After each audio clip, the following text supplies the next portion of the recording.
Hello and welcome into the latest ESPN FC. Kay Murray, Ali Moreno and Shaka here in the studio. And we're going to start with what's been one of the biggest storylines of the season in the Premier League. And it is that of Mohamed Salah's future. Now, you may remember back in November, he said this. Well, we almost in December. I haven't received any offer to stay yet in the club, so probably I'm more out than in. So. Yes, it was more out than in, but suddenly it is more in than out. It turns out 5 months later, this is the case. He has signed a new contract at Anfield, a new deal that keeps him at the club until 2027. Jan Agerfjordtoft is joining us to talk more about this. Jan, let me begin with you. The speculation ends, he is staying. He is staying, and this is, like you're saying, this is a big, big news. I mean, it's another discussion to discuss how they can make three of the best players come so far. But now with Mohamed Salah signing for them, I'm that old. I remember when they sold Kevin Keegan and they signed Sir Kenny Dalglish. And you just feel that this has the same impact because you feel now that Van Dijk will do the same. And Liverpool winning the Premier League this season, they can continue to be one of the best teams in the world. So this is fantastic for all Liverpool fans. I must say also as a neutral, following the Premier League, it's a great signing for all of us that love football because I would love to see Salah being on the English football stadium. Best news for all parties, Shaka. Without question. And listen, you saw Mo Salah kind of play these games. The last time he was about to go out of contract, signed a new deal then this one is expiring, and similarly, he had a lot to say about it. But some things just fit, and Mo Salah and Liverpool fit together. And truth is, he continues to be and remains Liverpool's most important player, despite his age, and he'll be 33 in a couple of months' time. There's just no replacement out there. And while Jan aging himself and talking about Kevin Keegan and Kenny Dalglish. I'm far younger than Jan, so I don't remember that at all. Wow. I'm not sure that there's a Kenny Dalglish out there for Mo Salah. Certainly not right now. Maybe there will be in a couple of years' time, and we have that discussion about who succeeds Mo Salah. But as of right now, there's no successor. He's playing outstanding football, remains important to Liverpool. It ticks all the boxes. Has he played this situation very well as well, Alex? Yeah, I tell you, it's interesting to watch the way that he handles this contract negotiations, and he does so in a very sort of open to the world kind of thing. Usually when players are asked about their contract, it is a cut and paste response of, I'm just focused on the team. I'm focused on the game. I want to make sure that I'm prepared to be at my best. And I let the agents and those and my representatives take care of that conversation. I don't really want to get involved with that. Mohamed Salah was more than happy to say, well, maybe I'm out, maybe I'm in. I don't know. Do you want me here? Do you not? And he's played it really well because he's got leverage. What most players at his age, what they don't have is leverage. And he does. He has leverage in that. Yes, I may be this old, but I'm also this productive. And do you have anybody else around here sitting on that bench, or do you have anybody else out there on the field that is as productive as I am? So I may be out, I may be in, it's not in my hands. It has to be the board, and it has to be those that make the decision that will allow me to walk out of this club. Will they allow me? I don't know. It's on them. And it puts the responsibility on Liverpool to make a decision. And it puts the ball squarely on the court of Liverpool and saying, are we really going to allow that guy to walk out the door? The guy who's scoring the goal, who continues to score the goals, who has been scoring the goals, and who probably will continue to score the goals?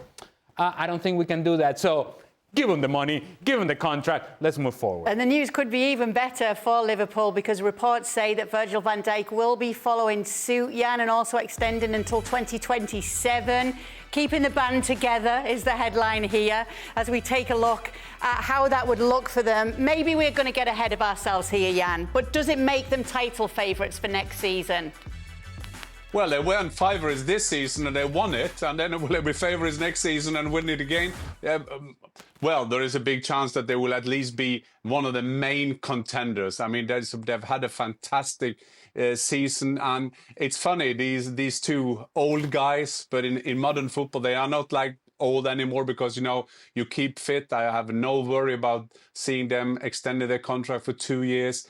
Van Dijk has been more quiet. Van Dijk is doing that Van Dijk smile when everybody talking about his contract. And as Al is saying, Salah has played poker showing his cards, which is quite interesting because you haven't seen many poker competitions when they succeed doing that. And at the same time, of course, scoring loads of goals. I don't think his strategy would have been so good if he missed a goal all the time, but he hasn't. And to your question, I mean, Liverpool, Arne Slot coming in there, taking over from Klopp, had a fantastic season. And then don't listen to all these pundits who tell you this is a bad Premier League season. This is bad because Arsenal have not been there, not Manchester City. That's just a way to talk the performance of Liverpool down. Liverpool have had a fantastic season and they missed out on some key games, but still the main thing now is to win the Premier League. See how many times they won the Premier League the last 30 years. Van Dijk, good news. Absolutely. And again, similarly, a similar conversation that we just had about Mo Salah, given his importance. And while maybe there are centre halves out there who could come in and fill a void if Van Dijk moves on, certainly more option than replacing Mo Salah, there's no doubting his importance to Liverpool, the quality that he continues to bring. You know it's a good fit. The club like him, fans love him, he likes being there. So why rock the boat and take a chance elsewhere? And in keeping those two world-class stars, it also sends that message out with this impending transfer window to come in the summer, where so much of it will be determined, and you were asking about title favourites for next season.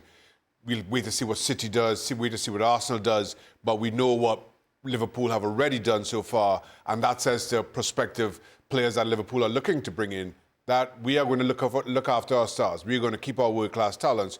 We're going to continue to compete at the top end of the table. That has an incredible knock-on effect as of right now that maybe we can't appreciate just yet. Next, let's talk about Lionel Messi over on these shores, because he'll also be signing a contract extension with Inter Miami, one that would keep him at the club through 2026, which is when they open their new stadium. His numbers at Inter Miami are absolutely outrageous right now. He continues to deliver despite his age. 59 games, 45 goals, 29 assists. Is that good? Leading the team since he joined in July 2023. It's better than good, Ali. It does keep him at Miami through the World Cup. He'll be 39 for that, but will he be starting for Argentina in the USA? Well, depends on his fitness. If he is fit and if he's ready to go, and fitness has been a concern and health has been a concern when it comes to Lionel Messi as of late, I believe that he will start because he gives Argentina that little bit of magic that it may be required in order for Argentina to advance in the latter stages of the competition. I still think he has that in his game. Argentina will be competitive regardless. They'll be, I think, magically competitive if Messi's on the field. I find it really interesting, this report, close to a contract extension, as if there's any doubt that it is up to Messi. It is up to Messi whether he wants to play or not. Inter Miami are begging, and MLS are begging, Leo, un año más, Leo, one more year, come on, Leo. They are, if he's having fun, if he's enjoying himself, and obviously he is, and if he's fit, and if feeling good, and his knees are holding up, and his back is holding up, and all the niggly injuries are holding up, then he will play. But that is entirely up to Lionel Messi. It has nothing to do with Inter Miami or nothing to do with Major League Soccer. It will be Lionel Messi who will decide, I'll play or not play. Yeah, and you had a little chuckle when I asked that question to LA about him starting for Argentina in 2026. Yeah, I got the same feeling for Argentina that Ali just said about Inter Miami. He will decide if he plays for Argentina as well. I mean, we've seen the other GOAT. He's doing the same thing for Portugal, and Messi will keep on doing that as well. And again, I think it's a great day for football. We'll still be seeing Salah here in England. We will see Messi on the international stage. He will do another World Cup. Should we bet against them doing another World Cup again in 2030? We never know with these two, Cristiano Ronaldo on Lionel Messi. But I think it's wonderful news. But in the position they're both having, and like Ali is saying, Messi in MLS, and maybe he gets a De Bruyne as well. Will that make him score more goals or less goals? Well, that's a big question. A very easy quiz tonight. Bayern Munich against Borussia Dortmund. The two biggest teams in German football? I think so. Not the two best teams in German football right now. 27 points separates them in the Bundesliga table, but both have a lot to play for. Stuart Robson and Thomas Hitzelsberger.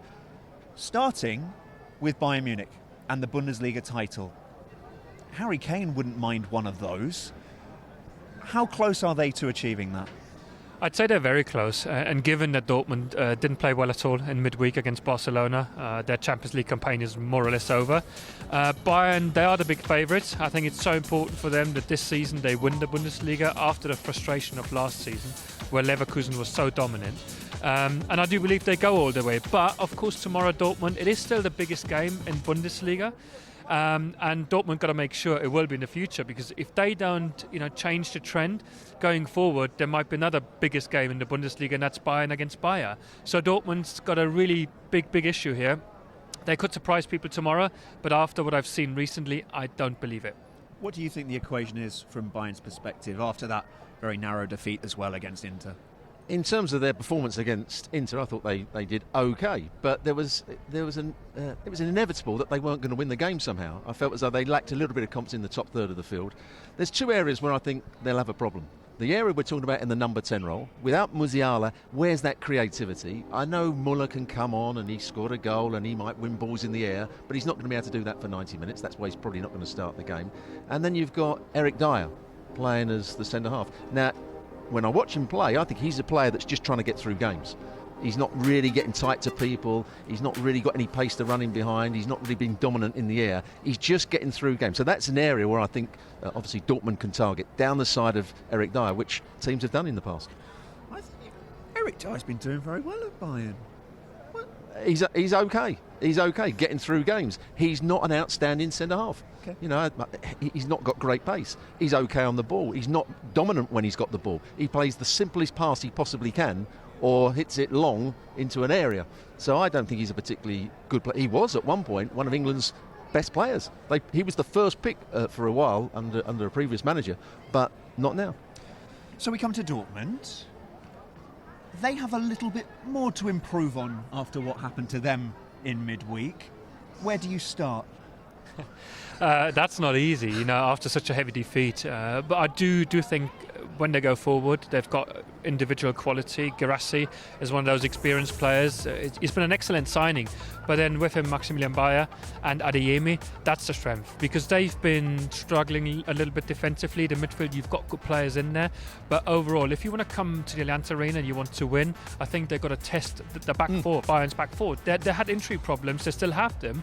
So I would really focus on hurting Bayern there and using all the offensive power they've got. They've got a lot of it. And Niko Kovac should focus on that, knowing that they take a big risk, because if they start conceding early on in the game, it could be quite disastrous, as it was in midweek. Niko Kovac is a coach who's renowned actually for the defensive side of his game, and we didn't really see that against Barcelona. And there's been some talk in the German press about whether he should move to a back three, a back five tomorrow. Would that help? Makes no difference, really. Okay. It's about decision-making of individuals. It's about working in pairs. It's about making right decisions. When do you go and press the ball? When do you drop off? When do you force the opposition to play down one side of the field and lock them in down that side of the field? That's good defending. It doesn't matter whether you play with a 3 or a 4. If you don't make good decisions, you're always going to be cut over. And let's be right, lots of teams have been cut over by Barcelona this season. Yes, they didn't play well, but absolutely right about the front players. All of those front players you've been talking about, of all on their day, can cause massive problems because they've got pace, they've got trickery, they can go past people, but it's a case of can they do it on a regular basis? Probably not. Two of the mightiest marksmen in the Bundesliga coming up against each other tomorrow in Harry Kane and Serhou Guirassy. Two players who didn't have great games during the week, but what will happen tomorrow Thomas? Where is your prediction landing? It's probably unfair to just pick on the two players. I think both teams, they found it very difficult in the Champions League, but they are more or less their best players in the teams. Harry Kane, he's been exceptional. In the end, I think he will have the better of Guirassy tomorrow. Bayern playing at home, they are the stronger team. They've had a good Bundesliga campaign. They will win this game. Might be a smart margin. 2-1 is my prediction. That's the life of a striker, in the words of Harry Kane. I'm just mirroring that, Thomas. Stuart, where are you landing? I'm going to go with 3-1 to Bayern. I think they will have most of the play. Kimmich will run the game from midfield. He'll keep switching the play. They get crosses into the box, and that's where Harry Kane and maybe Thomas Müller will come into the fore. And so, Kay, my prediction is 2-2. Because, back to you. Back to me. I thought it would be a because why not? No, we're used to that kind of analysis from Archie. Big favourites are Bayern Munich at the Allianz Arena against Borussia Dortmund. The reverse fixture was a draw. However, Harry Kane had to come off in that game injured. And Musiala scored the goal for Bayern Munich. And, of course, he's not going to be available in this game. With that in mind, Shaka, what's your prediction? I think Bayern Munich run out comfortable winners. I'm leaning more to the 3-1 that you heard from Stuart Robson. Listen, Borussia Dortmund, by all accounts, have been a different animal in the Champions League, and we see what happened there. Now, if this is Borussia Dortmund coming back down to earth, Bayern Munich still maybe reeling after that result against Inter Milan and the nature of it. I think they respond, probably get this win early, and then Vincent Kompany can look to make changes later on. But I don't see Borussia Dortmund putting up too much of a fight against Bayern Munich. You're asking me? I know there's no point, but I'm going to. No, there's a full preview. There is a full preview. Should we wait? Yeah. Okay. I got a whole lot of time to talk about this game tomorrow. Ale has a full 1 hour preview with myself and the gang tomorrow. But you can't wait to hear what he's got to say. I wonder who he's going to choose. It'll be cutting edge. I wonder which team he's going to choose as winners. Same for you, Jan. Who's going to win it? Well, you kind of bullied me when I said that Manchester United will beat Manchester City, so I dare now to risk any bet for you guys. But I think I would think I would bet a bit with my heart on this one, because there are. I will give you another German word, Unruhe. There is not very calm in Dortmund at the moment, in management level, and a bit of that same in Bayern, even when they will probably win the league. But so I will go for a 1-1, and I'll see that Leverkusen maybe get into 4 points ahead, although the goal difference and blah, blah, blah, blah. But I will go for a 1-1. I think they will get a revenge for that terrible display they had against Barcelona, Dortmund.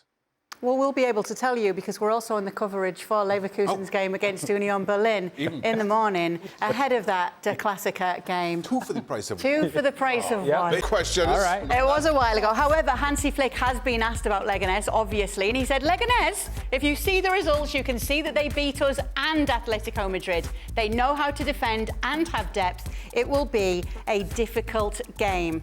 Ale, Leganés also caused problems for Real Madrid a couple of weeks ago. Could this be a potential banana skin for Barcelona? Well, I don't think it would be a banana skin in the sense that Hansi Flick has already acknowledged that this team could give him problems. That has given problems to Barcelona in the past, back in December, Shaka. I don't know if you know. I just found that out.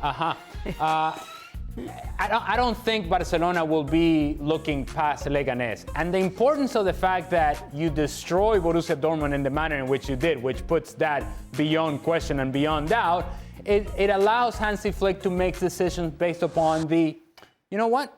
My priority now is not so much the second leg of the Dortmund game, it's Leganés. Because we want to create that separation from Real Madrid in La Liga, and we want to put pressure on Real Madrid to be able to keep up. And we know that Real Madrid has their own issues. And so I think the approach from Hansi Flick and for Barcelona, first priority will be Leganés. They're not thinking about Champions League. And if you get a fully focused, fully engaged Barcelona with all that talent available, while Leganés can defend all they want, and they can defend well, and they have proven that over the course of the season, there's a reason as to why they are where they are on the table. They have limitations. Barcelona have very little limitation. I think in the end, Barcelona is able to win this comfortably. We thought you might be missing Craig, so we wanted to bring that in. You responded on the night. What did you say after Craig had said that, Ale? Well, I agree. First and foremost, let me get that out of the way. But I think what's most impressive about Lamine Yamal is that he's making it look easy. easy. It's as if he's in his backyard playing with his buddies. That he is making defenders at the world elite level, he's making them look silly. And the decisions that he makes and the vision and the understanding of the game, where the pass needs to be, the pace of the pass, he doesn't seem to be affected by the pressure of the match, the pressure of playing for Barcelona, the pressure of Champions League, the pressure of leading La Liga. None of that. He is out there having fun, enjoying himself, and you just watch him, the way he just glides on the field, and you kind of go, man, it would be nice to be Lamine Yamal. It would be nice. And while I agree with Craig that he is currently the best player in the world, I'll also say that, and it's a conversation that will, at some point, no doubt we will have on this desk, is the Ballon d'Or conversation.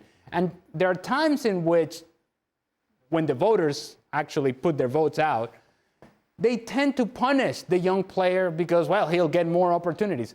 If you evaluate the players for what they're doing now and the difference that they make for their teams, there is no better player in the world currently than Lamine Yamal. They do say if you're good enough, you're old enough, Shaka.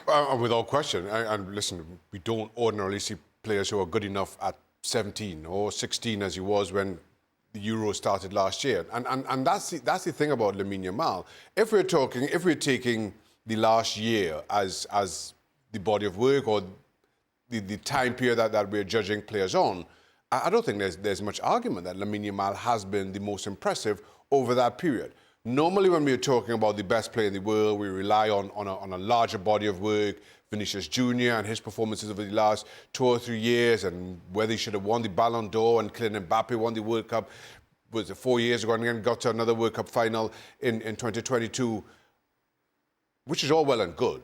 But if we're talking the last 12 months, I don't think anybody's stats, anybody's record stands up to Lamine Yamal's. And then to the point of just, as a neutral observer, even if we go away from the stats, just who do you enjoy watching? He is just such a joy. The way he plays the game, to Ali's point, the way he kind of glides over the surface, the fun that he brings. I don't think there's, again, if we're just taking the last 12 months, I don't think there's much competition to this. Just one quick thing. Just look at his face. He's got the bangs, he's got the tips, he's got the braces. He's a teenager. He's a 17-year-old kid who happens to be exceptionally good at what he does. One-of-a-kind talent. Do you take him over Haaland, Jan? Currently, they said. By the way, you haven't read the rules of Ballon d'Or. Messi is going to win the Ballon d'Or for the next 10 years as well. But now I'm going to say, I absolutely agree with the boys, of course. But there are a couple of things that need to be noted the way he's playing. Yes, it would be great to be Yamal, but it's also be great to be in that Barcelona team, because when you play with Rafinha, when you play with Lewandowski, you create the environment that this young kid can have that fun Ali is talking about. And I love in this time of football that you see that street footballer being out there. But can you imagine him being in that team, creating that environment that Flick has done and all the people in and around him? And I just hope that this kid will be a kid for many, many years. Because when you look at him play football, you get so much love of our game, because that's what you want to see when he's doing with his outside of his foot. He's doing all these kind of things, and he looks so tiny out there. You're thinking, is that a mascot out there? And he's probably the best in the world. It's like unbelievable that he can manage to do that in a great football team. Need to be said as well. At the other end of the pitch, we've got news on Marc-Andre ter Stegen, because obviously you'll remember he tore his patella back in September, but he could be back by the end of April. We're seeing him training here. However, Shaka, Barcelona are unbeaten when Wojciech Szczesny starts. 21 games, 18 wins and 3 draws. So what do you do here? Do you stick with Szczesny or do you go back to Marc-Andre ter Stegen? Absolutely, you stick with Szczesny. Listen, in the old cliche, possession is 9/10 of the law. And Szczesny, while for all intents and purposes, in July he was all but retired. Since his introduction for Barcelona, I don't think you can question how good he's been. I don't think you can question that he's also grown into the position. And while Ter Stegen, okay, fit whenever it may be, you still don't know what version of that, what version of Marc-Andre Ter Stegen will show up, given his injury and the layoff. But you do know what you have in Wojciech Szczesny. And as we come to this point of the season, you understand the importance of each game. It's this deep in the Champions League. Still a small gap between you and Real Madrid, and you don't really want to falter. I don't think that it's a chance at all worth taking. And not that it's much of a chance, kind of given how good Szczesny has been. Stick with what's working. Well, it's a good problem to have if you're Hansi Flick, actually, that you don't have to rush Ter Stegen into the rotation because you have a guy who has done much better than I think Barcelona thought they were getting with Wojciech Szczesny. And when you say, oh, but retired, he was retired. Literally at the beach, hanging out, having fun. And then, hey, come and be the goalkeeper for Barcelona. In all honesty, I think the expectation would have been, hey, just be solid. He has been better than solid. And it goes back to then a conversation that we had about Andre Lunin and Thibaut Courtois. Thibaut Courtois was out for a while. Andre Lunin was more than serviceable. When it came down to it, when it came down to Champions League final and leading up to that game, the conversation, well, you stick with Lunin, you stick with Lunin, you stick with Lunin, and then it kind of went, actually, we're going to go with Courtois. I think they'll ease Ter Stegen back in, and if he proves that he is back to anywhere near his best, Ter Stegen may just get the decision from Hansi Flick. But maybe you at the table then, we've discussed this so many times, when Raya and Ramsdale were at the same time at Arsenal, and you said, you can't do that, you can't do that. You need to have two good goalkeepers. You need to have two good goalkeepers, and you can compete with that. And Shaka, although he's an old-school goalkeeper, he's also have to admit, no, Shaka, that you can have a competition. You can have a competition even when you have gloves on. What's wrong with that? We discussed that, and you were saying, no, they shouldn't have two goalkeepers. Well, ask Barcelona, ask Real Madrid, ask Arsenal. Well, you were hammering Arteta. I remember it. I've got it in my velvet. Hold on. To that point, Jan, no, it's a great problem for Hansi Flick to have, and it's a great problem for Barcelona to have. But as we mentioned, Szczesny was retired 10 months ago. Why is it a problem? Hold on. I'm saying it's a good problem to have to choose between two very good goalkeepers that not many clubs have the opportunity to. All I'm saying is Szczesny's happy to accept this position given the fact that he was retired 10 months ago. Had he not been retired, I'm not sure if he were playing at this level consistently. I'm not sure that he's happy just to be a number two. I'm not sure that Ter Stegen is happy to be a number two. No, both of them would want out. No, you don't discuss the problem. We're discussing the problem with Liverpool, for example, this season. If they didn't have a second goalkeeper, where would they be? Keller has done so well when Alisson is out. And yes, the comeback for Szczesny is the best comebacks in Elvis in '68. I get all that kind of things. But every top club need to have two good goalkeepers. And Shaka, you've been saying as our top analyst of goalkeepers, you said, no, they don't have to compete. You can have one useless one and one great one.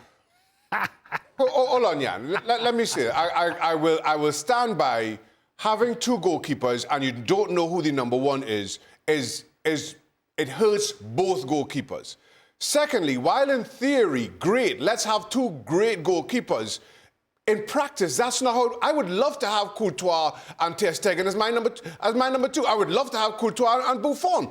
But both those goalkeepers, or either of those goalkeepers, is not going to just happily play a number two. When you have two goalkeepers, why would Buffon want to be number two? You tell me.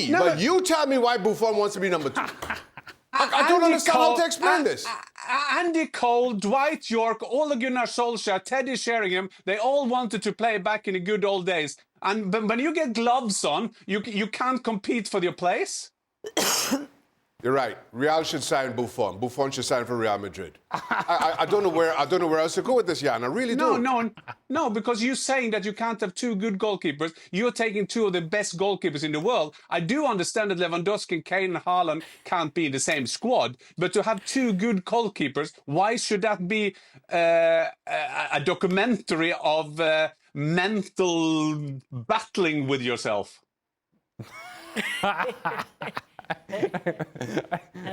Are you okay?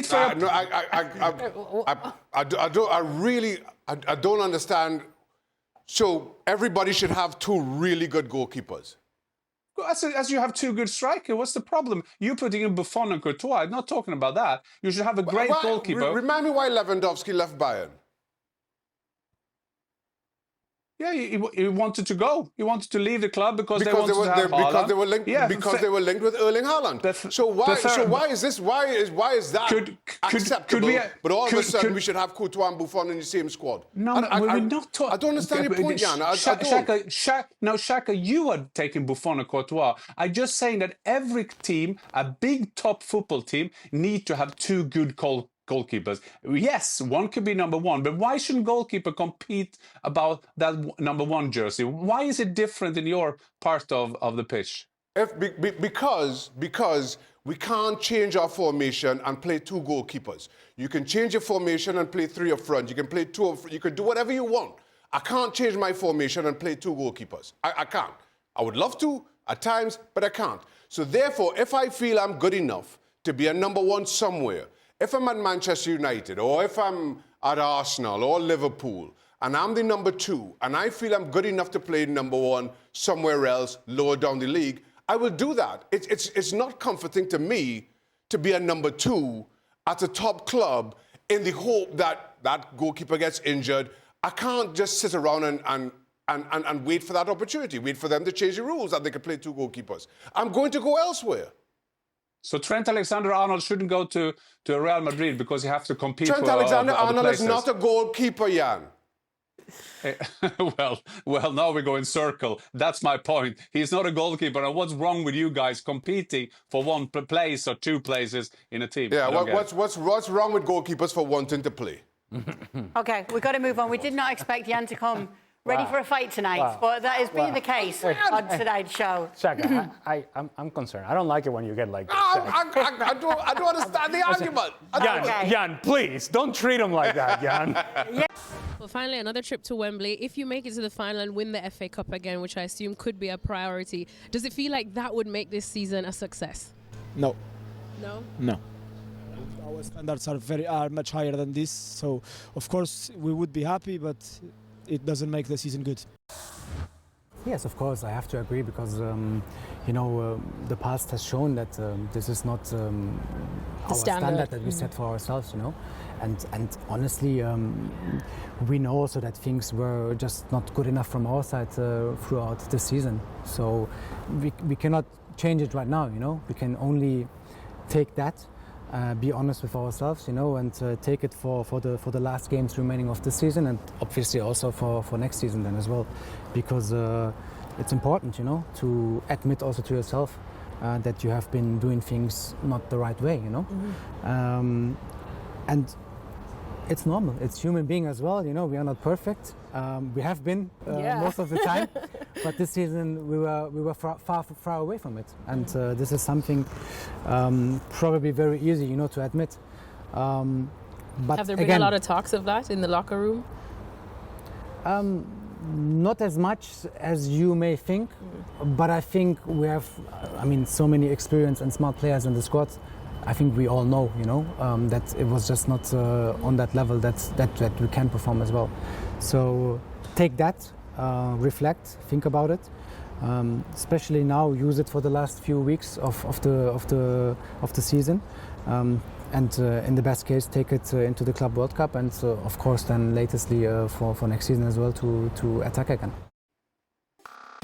So We don't need to tell the Manchester City players how this season has been. They know it well. This is how things are looking right now. 6th in the Premier League, knocked out of the Champions. What about their goalkeepers? Knocked out of the FA Cup. Still in the FA Cup and obviously winning the Community Shield, already done. When it comes to their top 5 chances, they are pretty big favourites to be making that. And Jan, I want to talk to you about this, because is there a fear for you that Erling Haaland will not be playing Champions League football next season? No, because City have got 2 good goalkeepers. No, they have got but no, there is a chance. There is a chance. I must say it. I mean, everybody who was at Old Trafford, everybody who saw that Manchester derby, they would think there is a chance that Manchester City won't be in the top 5 of the Premier League. I was 100% sure they're going to be there. I know their fixture list the rest of the season is, quote, easier. But the way that they are playing at the moment, I'm not 100% sure. They're playing Crystal Palace tomorrow. They got a good approach to the game. They got match winners there. We've seen many games this season at Etihad, even at the beginning of the season. Remember back when Fulham were there, and City still won it. So this has been a terrible season for Manchester City. And yes, they probably favourites to beat Crystal Palace tomorrow. That's why I'm here in Manchester. I hope to see that City will be okay, because you want the best stars in the Champions League, but I'm not 100% sure that they will beat Crystal Palace. Top 5 chances, Ale? I think at this point, Manchester City, it doesn't even matter who they play against. Any team that plays against Manchester City has an opportunity to get something from this team. And so, and to the point that Jan was making, is the level of play of Manchester City right now doesn't fill you with a whole lot of confidence, doesn't fill you with a whole lot of hope that there is a certainty about Manchester City. The one thing that I'm certain about Manchester City is that they're going to suffer through matches in order to get results. They'll do enough, and just enough, to creep into that top 5 position. But I don't expect Manchester City to be dominant from here on out. Yeah, I think it's been on extra time, the question yesterday. It is, and it's a strange one to try to figure out. Now, I think the top 3 will finish in the top 5. For me, I think Newcastle, despite my bias, are playing well enough, and they also get in the top 5. And then you're trying to figure out who's that other club. All the criticism we have of Manchester City, we could have of Chelsea. You look at their remaining fixtures and you think, yeah, well, you could win those, but at the same time, they could just as easily lose it. That's just who both Manchester City and Chelsea have proven themselves to be. Aston Villa, kind of similarly. Do they have enough? Do they have what it takes to finish top 5? And in the end, you almost feel like Manchester City by default, because we know exactly how good they could be. We know that Chelsea at their best are nowhere near as good as Manchester City at their best. Same for Villa and Manchester City.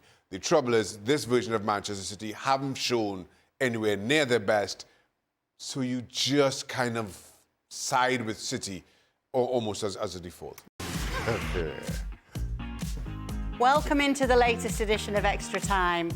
Ali and I just sitting here awkwardly, as if we're at a Thanksgiving dinner, because Jan and Shaka have been getting into it about how many goalkeepers should be good in the squad.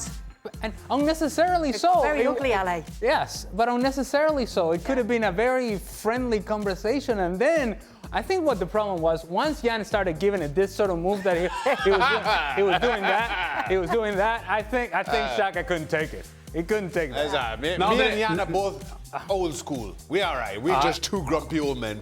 Thanksgiving dinner.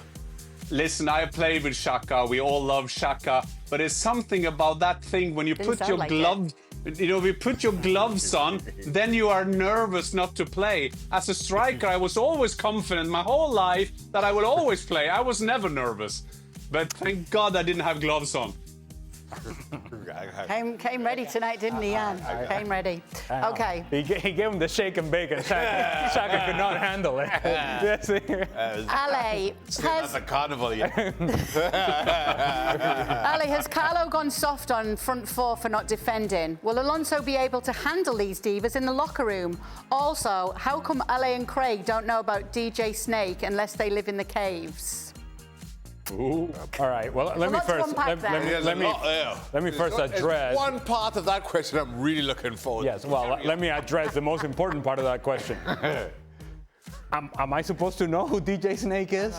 Is DJ Snake somebody that I should know? That should be in my demographic? Well, should be according my. to Shaka's invisible dog, yes. My dog's not invisible. I've got two they're very small dogs. Okay. Are they competing against each other for the number 1 position? No, Okay. they don't have gloves. Good to know. So My let me dogs just don't wear gloves. let me just conduct a questionnaire here. Do you know who DJ? Of course I don't, Ali. Of course not. And what about you, Shaq? Yeah, I do. Oh, all right. Okay. Well, tell me, Shaq. That was a lie. Okay, well, there you go. I don't know. I don't know. We live in the caves. It may be that we have aged out from that. Why don't I say that? We just assume. Well, because hey, I've seen the moves.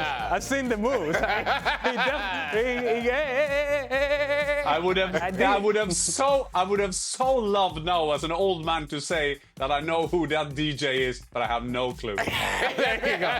Well, there you All go. right, let's get to the Carlo part of the question. Oh, we still got to answer. We got to answer that question. Focus on DJ Snake. I think by now, what I know of Carlo Ancelotti and what I've seen of Carlo Ancelotti in years past, and everything that he has achieved as a manager, by now, I would have thought he would have figured out, hey, we can't continue to do this.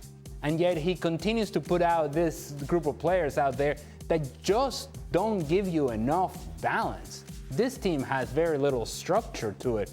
And too many players with free roles. And the fact that Ancelotti has not done anything to address it, it's really surprising. And the fact that part of his solution against Arsenal was to bring Fede Valverde from the midfield out to a wide area and lose his energy in the midfield, that was also surprising against a team that does so well through the midfield as Arsenal proved to do against Real Madrid. So I love me some Carlo Ancelotti, but I don't understand his decision-making process as it pertains to the personnel on this team. Or who DJ Snake is. I looked up DJ Snake, by the way. Yeah, okay. So he's worked with Pitbull, shut it down, applause by Lady Gaga, and turned down for what with Lil Jon? Oh, well, now we know Everybody what knows. we're talking Everybody about. knows that. Shut it You know, down. turned down Shut for it what, down? right? I don't know what shut Who it shut down. what down? Something with Pitbull. Shut it down. Okay. all I right. know you Okay. know But then that. you just got to don't know know you Lil know it. Jon. You turned down for what? You got to know that. Of course we do. Yeah, I know that. Yeah, course. so that was Okay. DJ Snake. Oh. That was DJ Wow, Snake. look at him, so talented. Talent. Oh, that's the guy. That's the guy. Yeah. Yeah, that's right. I knew him by a different name. We should have known. Yeah. Really. No, we no, should have. we First do. name basis. Yeah, and this actually did cause a bit of an argument yesterday between Shaka and Stevie. So rank these teams Shaka from again. most. Shaka again. Yeah, I know. You'll get on my nerves, you lot. Okay. Most to least likely to overturn their first leg deficit and make it to the Champions League semis. Bayern, Okay. Dortmund, Madrid, Villa. Dortmund, no chance. Of course, no chance. I mean, no chance. Most likely to turn it around, I will say that could be Bayern. They got good stats there at San Siro. I can't see Real Madrid. Everybody say, well, if one team can do it, it could be Real Madrid. No, so I will stick to Bayern to turn it around. Villa has no chance at all. I mean, at 2-1, they could have a chance because they were brilliant, for example, against Bayern Munich at home, and it's a great atmosphere at Villa Park. But I will go Bayern. So Bayern, Villa, Madrid, Dortmund. Is that fair? Yeah, that's fair. Oh, you actually agree? Because you put Bayern in the power rankings and Stevie questioned it and you said they're the most likely to turn around their I'm deficit. trying to tell you Jan is an intelligent guy, but Yes. you don't believe me. I heard your algorithm was in fine form yesterday. it was. That it was automatic, really. Well, you know, People are still talking about it. science, Ali. Can't argue with Yeah, science. I know. Let's just Telling say, you that. thank goodness it was automatic. I don't know what that's supposed to be, Key. I'm Don't saying let me that get an argument with you now. Don't give him the shake and bake because that's what gets them going. All right, Ale, how much would you rate Onana's mistake yesterday on a Shaka-strophic scale? well, And yes, we do want the sound effects. Okay, well, Mistakes, plural. let me just say that there are categories to Shaka-strophic. There is Shaka-strophic Deluxe, Catastrophic Deluxe Royale, and then the one that is just next level is Catastrophic Deluxe Royale with cheese. That is seldom seen. That is a special category, and only the very special get to that level. I actually think this mistake from Andre Onana was just a simple catastrophic, and that's it. Really? I didn't escalate it. Good, okay. Yeah, I didn't escalate it to Deluxe Royale. Oh, of course, Deluxe Royale with cheese. It's no cheese on. Just normal catastrophic. Oh, this is a funny question for tonight. Jan, have you ever had a squabble? Like what's going on between Onana and Matic? And obviously tonight's show doesn't count. Well, I used to compete with Göran Sørloth for the number 9 shirt at the Norwegian national team. And we were having some go at each other, but mildly way. This is the father of Alexander, who's now playing in Atletico Madrid. So we had some, but we did it in a polite way. And in an away game in Austria, they put it on the same room as they used to do. We had roommates. I'm a big talker, but I didn't talk so much that game, I have to admit. And at the end, I won the place, but doesn't matter. That was my little, what did you call it? Squabble? Squabble, yeah, it's a squabble. Yeah, squabble. Is he a big guy like his son, Jan? No, he's not, and I'm not sure he is his father because he didn't score so many goals as Alexander. So okay, well, we're not going to get into that right now, but squabble. That was squabble. You asked for squabble. Oh boy. This is not that kind of show, Jan. Whoa. Having people come out from there. Let's move on. Wow. Okay, Shaka, what's your... I'm sorry, what? You can't move on so fast. Not like Jerry Springer. Okay. All of a sudden. He is the father. What? This is Maury Povich. All of a sudden. He is the father. He is the father. He is the Yes, father. good. Okay, thank you. right. Thank you for that, Thank you. Thank you very Appreciate much. that. Thank you. I'm glad that you cleared that off. Springfield. Shaka, what should Manchester United do with Onana? They can't do anything with that. Manchester United have far more problems, far bigger problems than Andre Onana, in all honesty. Put him on the bench. You're just... They don't have 2 good goalkeepers.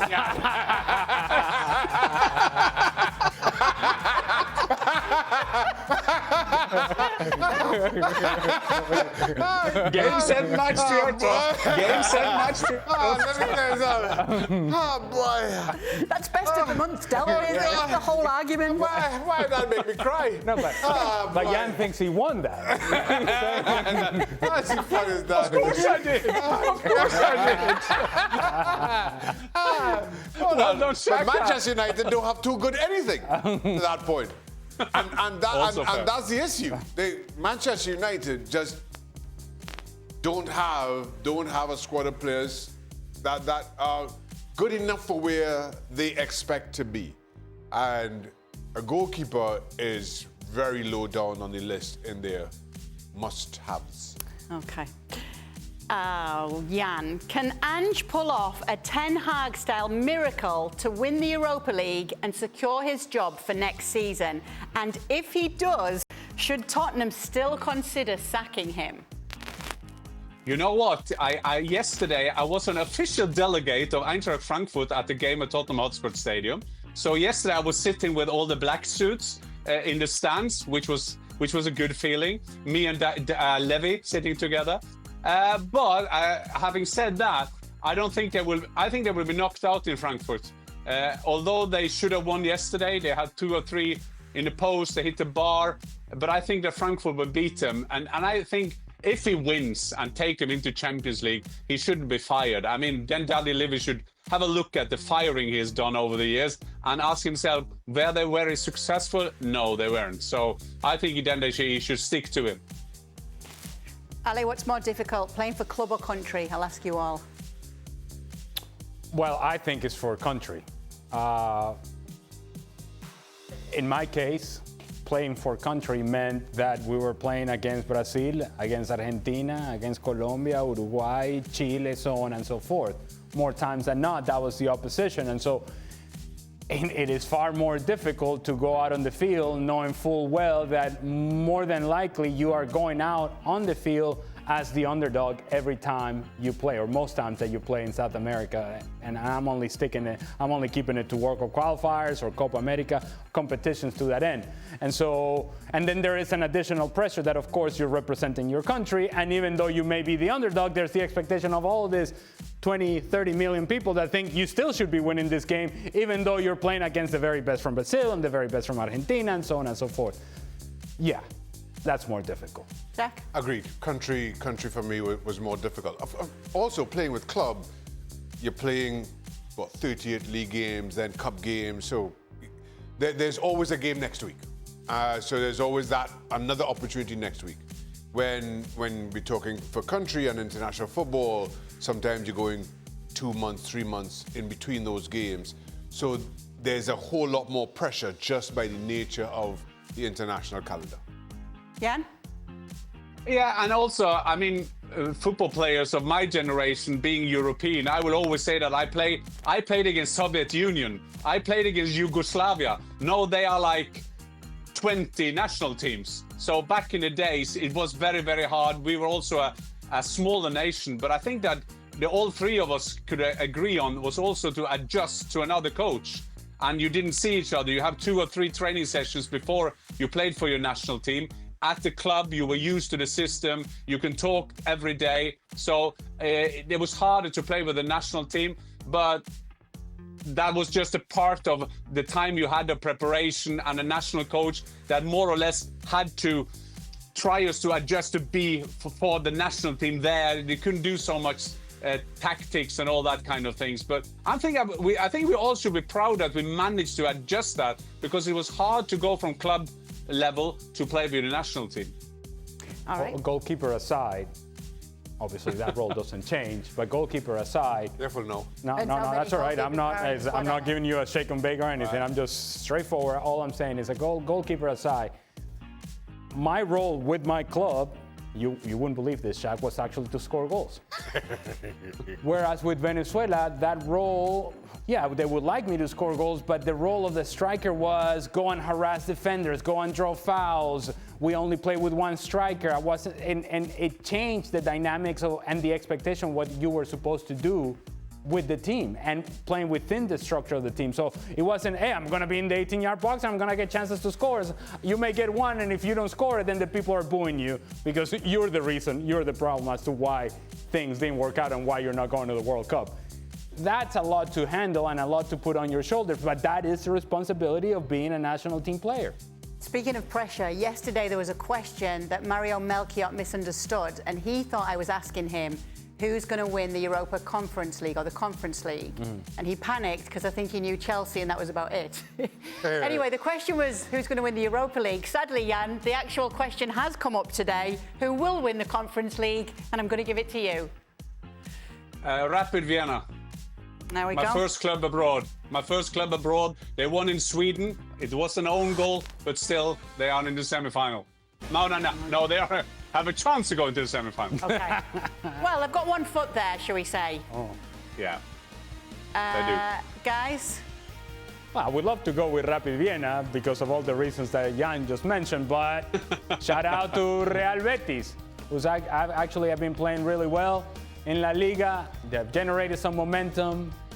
Won yesterday. I think they'll advance. Let's take Real Betis. I'm going Real Betis as well. All right, I like to hear it.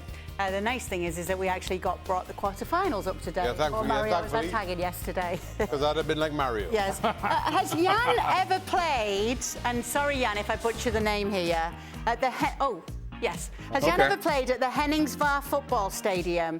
Is it the most northern football pitch in the world? No. And it's one of the most beautiful places to have a football game.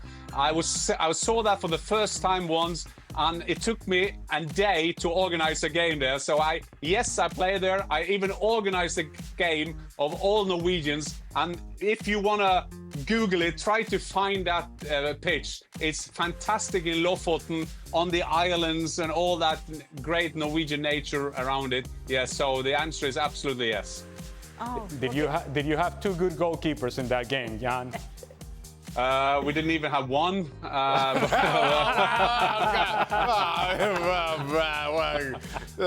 Jesus. No, we couldn't have that. We couldn't have that, Ali, because imagine the two of them were sitting on a plane and knowing that both could play. That would be terrible for them. They would start crying. I know the pitch he's talking about now. I've seen those pictures. I'm going to look it up. Okay, you'll have to look it up. See if you can find Jan playing there. How do you spell it? Yeah, you can find that as well. True. We had a Henningswaard. drone film. Henningswaard, find it. You can visit yes, me. please do. Please do. We can make a game, Shaka, and you will be the only goalkeeper on the pitch. Yeah. I'd love that. And that's when I'm at my best, Jan. No pressure. Has DJ Snake played a show there? Oh, gorgeous. I'm not. Never mind, carry on. Never mind. Well, the last question's a tough one because it's for me, and it says, which of the boys would you trust as your celebrity stylist? Oh, boy.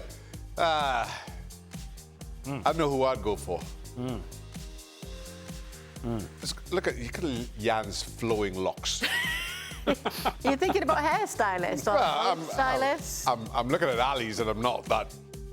I think it means confident. clothes. I'm not that confident of Ali as my hair. Well, that really is bold discrimination from you, Shaq. Yeah, it is. Yeah. Wow, Shaq. Ali. Well, I mean, I get it. Yeah. I hear you. You're not wrong. I'm There just you go. saying, I don't. It's not necessary to come at me like that. I understand why Jan then takes the position that he Exactly. takes. Look at that. Look at Jan's lovely Norwegian locks. But is it clothing or is it hair or is it the full it's a full package? package. I In would general. think more as like clothing. Yeah. Oh, stylist. Then you shouldn't go with me. So I have what to is- go with my wife to every shop. Don't go with me. Stay I away wasn't from me. going to be honest.